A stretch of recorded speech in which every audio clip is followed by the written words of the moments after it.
Welcome to our channel. Today we how to authorize with Amica for homeowners policy billing easy tutorial step by step clearly.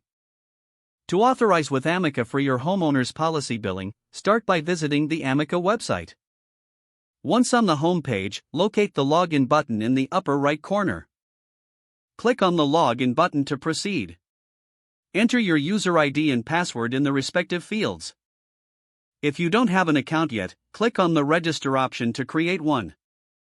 After logging in, navigate to the billing section of your account dashboard. Look for the option labeled Billing and Payments. Select this option to access billing details. Next, find the authorization settings within the billing section. Click on Manage Authorizations to continue. You will see a list of current authorizations. To add a new authorization, click on the Add Authorization button. Fill in the required details for the new authorized person. This typically includes their name, relationship to you, and their contact information. After entering the details, review the information to ensure accuracy. Once verified, click the Submit button to finalize the authorization. You should receive a confirmation message indicating that the authorization was successful. If needed, you can always return to the authorization settings to make changes. Now you are all set to manage your homeowner's policy billing with authorized individuals.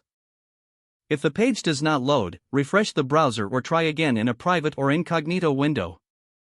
Make sure you are using the correct email address, then retype it carefully to avoid small typos. If your password is not accepted, use the reset option and create a new strong password you can remember. Check your spam folder for verification or security emails, then complete any requested confirmation steps.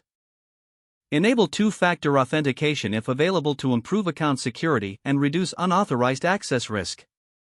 After signing in, review your profile details so your contact information and settings are accurate and current.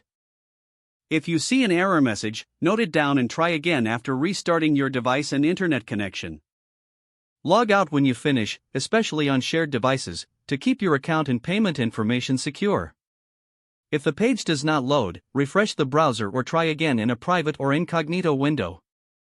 Make sure you are using the correct email address, then retype it carefully to avoid small typos. Don't forget to like this video and subscribe to our channel for more step-by-step tech guides.